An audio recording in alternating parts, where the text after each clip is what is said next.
వీళ్ళ దగ్గర నుంచి వసూలు చేయాలని డిమాండ్ చేస్తున్నాం.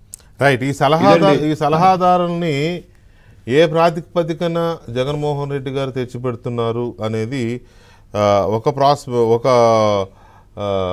అంశమైతే, వీళ్ళ వల్ల ఏం ఉపయోగం జరిగింది ప్రజలకి అనేది రెండో ఇష్యూ. ఈ రెండూ కాకుండా ఇంతమందిని పెట్టాల్సినంత అవసరం ఉందా?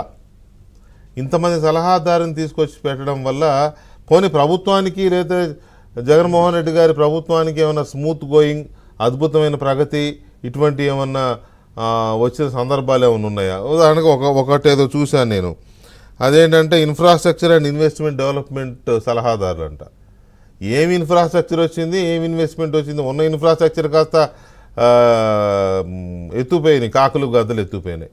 సో ఇలాంటి సిచ్యువేషన్లో మన జగన్మోహన్ రెడ్డి గారి మన రాజశేఖర రెడ్డి గారి హయాంలో 5-6 సలహాదారులు చూసాం.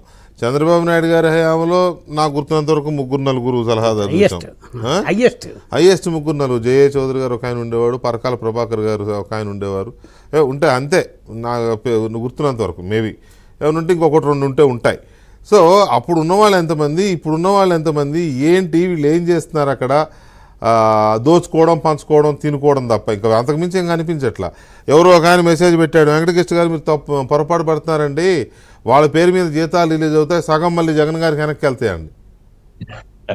సగమే వీళ్ళకు ఉంటాయి, సగం మళ్ళీ వెనక్కి వెళ్తాయని. ఏమో మనకు తెలియదు, ఏ పుట్టలో ఏ పాము ఉందో మనకు తెలియదు.